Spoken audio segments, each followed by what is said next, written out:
I'm going to ask that if you have something to say about the cameras, the purpose of this meeting is to discuss the video cameras, speed cameras only. Anything else, we're not here to discuss. The public hearing for that.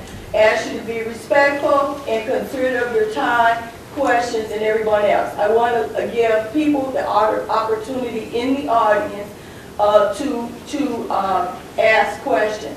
Before I get started, I'm going to ask Chief Neer to give us an overview of this proposed speed camera ordinance, and then I'll open it up to public questions. Would that be fine with the other committee members? Okay. Thank you. The city has proposed legislation to implement traffic or automated enforcement cameras with the belief that by implementing these cameras we would be able to improve the safety and the health of the residents of the city of South Euclid. For those of you that don't know, there is a lot of statistical data from the National Highway Transportation Safety Board or Traffic Safety Board with regards to speed and the impact that that has on crashes, the increase in the number of crashes that it causes, the fatalities that are caused specifically by right-angle crashes.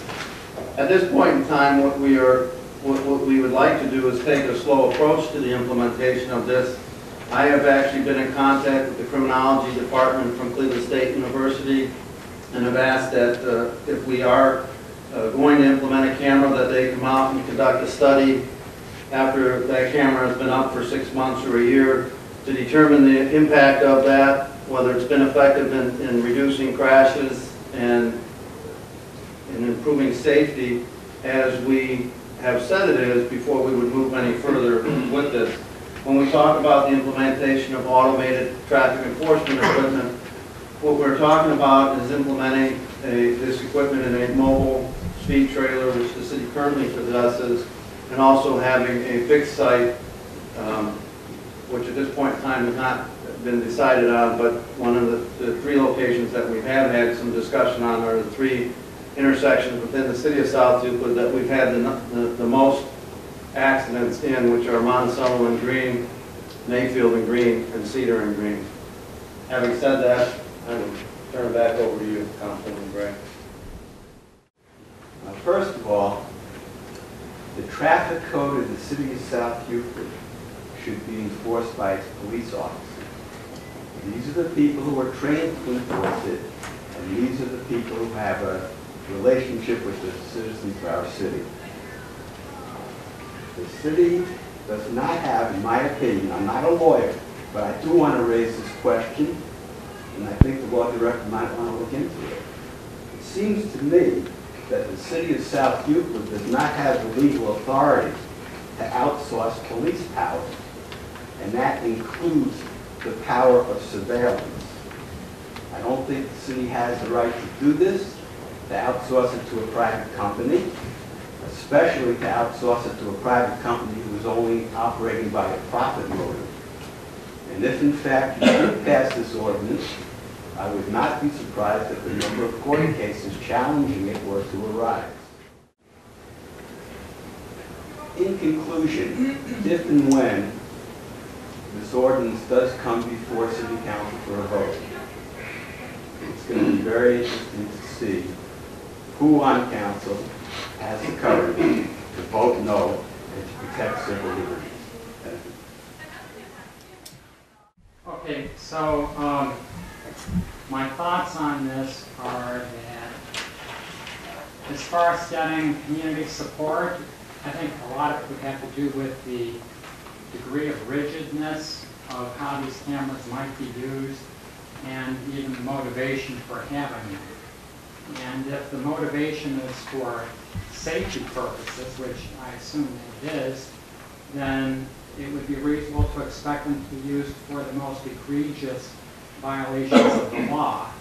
And where I think you would find most concern and outcry, and you could even preempt it somehow by addressing this, is people who may be afraid that they're going to get in their mail 10 days after they drove down a street a ticket for $100 because they were caught driving 24 miles an hour during a school zone where it should be 20 or 28 miles an hour on a side street where it should be 25, or somebody who was driving through an intersection on a yellow light and it turned red for cleared, and then they get a ticket, and it was sort of a minor innocent infraction of the law.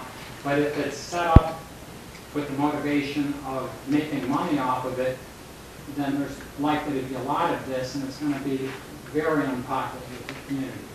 But if it's focused on more egregious, people driving at high speeds, or sometimes I go through a light, it turns red, and I think, oh, I shouldn't have gone through that light, and look in my rearview mirror, and there's 3 cars behind me coming through. And I think, gee, what's going on here?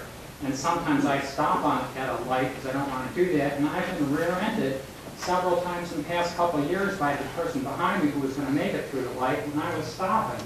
And that's not good either. So you don't want people to be paranoid.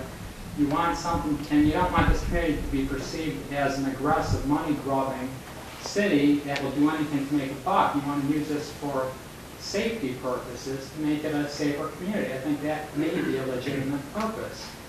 But if you do that, and it's not, and I think that, I could commend you for looking at using technology, as every other industry does, to make provide your service at a more efficient fashion. And we have banks using ATMs and retail stores using self-checkout counters.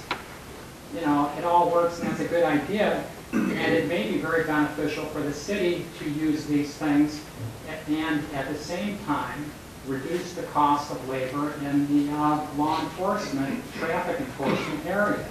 When you think about cameras that can work 3 shifts, 7 days a week, we shouldn't need the same amount of labor on the streets, and we should be able to save a substantial amount of money. I would think a couple of cameras in town could help reduce the law enforcement needs of the city by a number of officers. I would think a couple of cameras could reduce 4, maybe 5 officers, and I know this city's challenged with its finances, and if we could save $500,000 a year in labor by using cameras that are not offending everybody, but making it a safer community, we may be ahead of the game.